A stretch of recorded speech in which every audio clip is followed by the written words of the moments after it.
Hey guys, Philosopher here, and today I'm going to talk to you about level 85. I'm going to present a lot of data to you, talk about the stat increases, talk about which characters you're going to want to be bringing up and how you're going to want to manage that process. So as everybody knows, we have now level 85 introduced to the game. You can level yourself up. As you can tell, I have not really been, I've been working on that. But I have not been actually increasing my level. If we go to, let's say, my alliance, for example, if you go to, some of my alliance mates, they have been, right? And I'm sure some of you are looking 81, 81, 82, 81, 83, 81.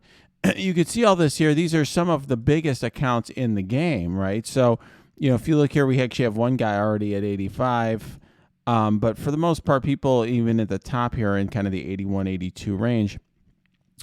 And how are they doing that? I've been getting a lot of questions. How are they doing that? A lot of these people actually saved up energy for months. And you may wonder why. Why would you do that? Well, you do lose, I think, thousands of energy. You lose like hundreds of energy a day. It ultimately ends up being thousands a week by doing that, because what you lose is the ticking energy here. If you're capped out, you don't get these additional points, which are not a huge amount, but it's definitely hundreds a day. And then what they end up getting is just what they claim from the energy, and then they get, whatever they buy in energy offers. But these guys have been saving up for months. I don't do that stuff, and that's why I'm not like some super insane Kraken like these people. I just didn't save any energy. And so this is sort of where this is roughly where I am right now.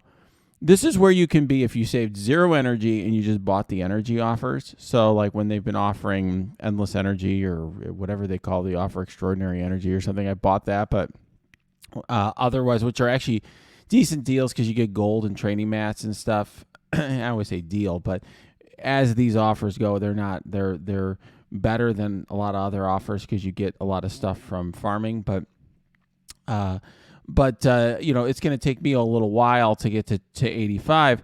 Some people have been getting there already. But what I wanted to do, so what I would just say for almost any player is there should be really, you don't need to hurry to get to 85. You'll have plenty of time to get there. It doesn't look to me like DD5 is going to occur during this patch. So I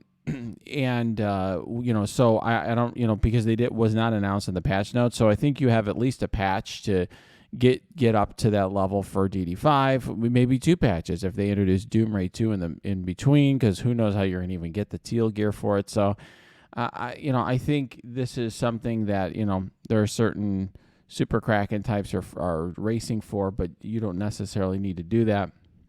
But what I do want to do is these folks who are doing that, and all credit to them. I mean, I'm happy they're pioneers. They're frankly getting data that is going to help the rest of us. And, what I do want to show to you guys is essentially, the data that I'm getting from these guys in my alliance about what this looks like, which I actually think is useful to everybody else. It can help us figure out how much of a stat increase there is, and then I've extrapolated it out, and we could talk about sort of what it means for your roster and what changes you should make. So let me show you right now what the stat increases look like from my alliance mates, and all credit to a couple of these guys here. Let's see,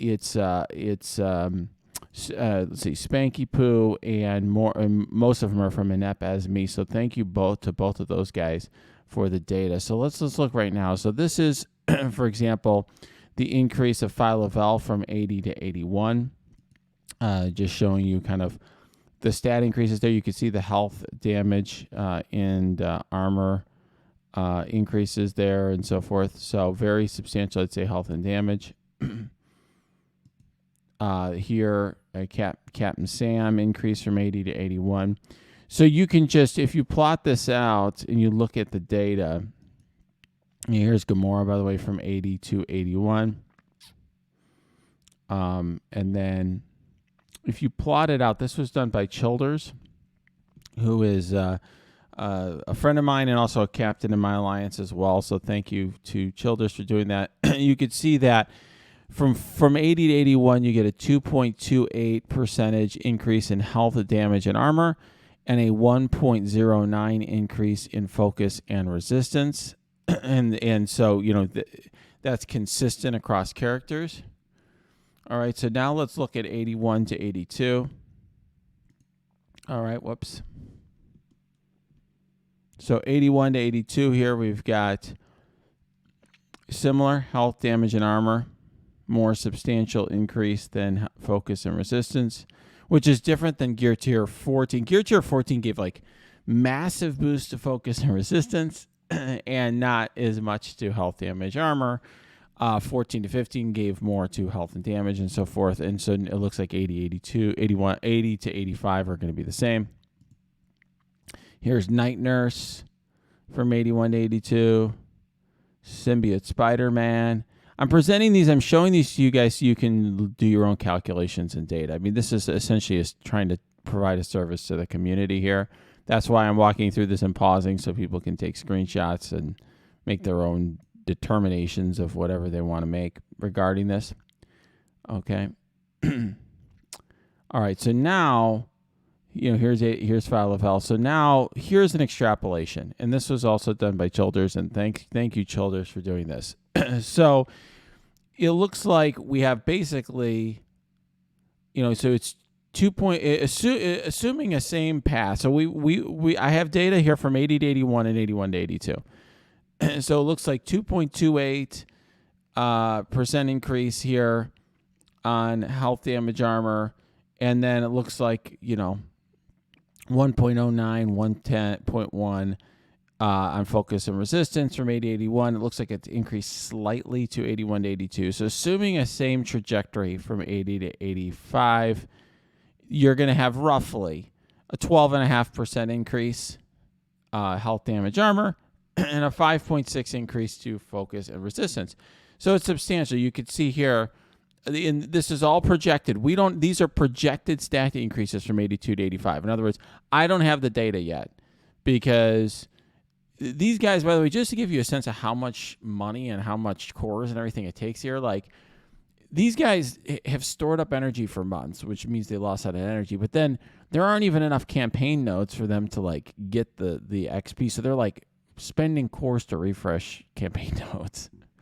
So, I mean, like the guy who's 85 must have spent thousands of dollars to do that. Okay, so, you're not getting the data on this is going to take a long time for the rest of us here. I don't do anything silly like that, or silly. I don't want to make pass judgment on it, but it's silly to me. Not what I am willing to do. Let's put it that way. So, something I'm unwilling to do. So in any event, looking here at these projected stat increases from 82 to 85, what I think you're seeing here is pretty substantial increases. If you look at a projection here for Red Guardian, to go from 418K health to 470 is significant. Okay, that's a 52K increase. Same with Night Nurse from 420 to 471. I mean, these are significant increases. It's like that for every character. All right, so then that I think begs the question: what do you do if you're a normal player who's not, spending a jillion in cores to do this? So if you're progressing normally, let's say the way I am, right? You're just getting your energy every day and you're trying to get up to 85. What do you do? Well, here's what I would say. Everybody needs to be mindful, depending on the resources you have, of how much gold you have now, because obviously we got a gold calendar coming in, but then also your gold income, right? You should have a good sense of that. And you don't want to put yourself in a situation where, for example, you go hog wild, bringing every character that you use up to 81 or 82, and then you run out of gold, and you don't have enough for whether it's your arena team or your raid teams or for Dark Dimension or whatever. It's going to be a pretty big expenditure, I would say. So I think it's very safe for people to start bringing their arena team up so that might be Infinity Watch, let's just say, or some version thereof for most players. For most players who are in this position, obviously for newer players it's different, but you're not level 80 anyway. So you start bringing these characters. I think that's a safe bet because obviously you want to compete in arena. I think having 12.5% more health damage can't hurt, and that sort of thing. But then I assume you'll take at least some of these characters to Dark Dimension. At least we don't know anything about DD5 yet, but that's a safe assumption that you'll take some of them. And then my suggestion is it really depends on your resources. So if you have enough gold, I mean, the place I would start after that would be raid characters that are really important for you. So for example, right, in bio, it's really a question of, are you struggling? If you're struggling, then I think Anti-Venom and Symbiote Spider-Man would be the two I'd consider first. Anti-Venom, you just don't want him to die. Symbiote Spider-Man, so important as well to kind of, have him up for the drain and so forth. When you're looking, for example, at Mutant, to me, the most important character is Bishop. Having Bishop as big as possible is just really, really, really important. Obviously, Jubilee and Beast are the other two on Axemen that matter, but I think having a big Bishop really does most of the work there. And then obviously for, just in terms of having characters that work in multiple nodes, I mean, obviously Kestrel and Dr. Doom are probably, two of the most important Doom characters in terms of their impact across multiple nodes. I don't think Doc Ock is as nearly as important or necessary the rest of the characters in tech. I think as long as Kestrel and Doom are good, you're good.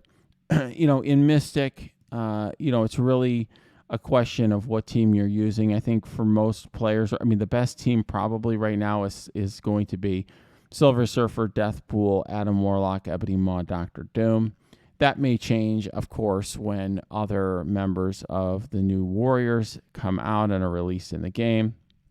But I think, all of these characters are reasonable ones to put, bring up to level 85. Similarly with Secret Avengers, I think to me, how hog wild you go on getting your Doom Raid teams up really depends on your gold income. To me, if you don't have a lot of gold orbs saved up, if you're really low on gold, you got a limited gold income, you're free to play, I think you should be very, very cautious about which character you should bring up to level 85 because this is expensive and there's just, you're going to want to bring up every character you can. And more importantly, I think the priority should be DD5 unless they gate it in a way in which most players can't access it for a long time, which would be a big mistake. I think until we get more information, if you're very limited in resources, upgrade the characters that you really need that aren't getting the job done for you, that you need a little bit extra boost on, and focus on that as opposed to anything else. Obviously, is the more resources you have, the more you can go down the list that I just talked about a minute ago. All right, guys. Hope this is helpful to you. Let me know what you think. Give me your comments in the YouTube comments below, or just go to my Discord. You can join the conversation there. That link is below as well. Obviously, would also love for you to join our Twitch stream. That's linked below. And hey, smash that like button. Subscribe to this channel. Appreciate all the support I've been getting from you guys.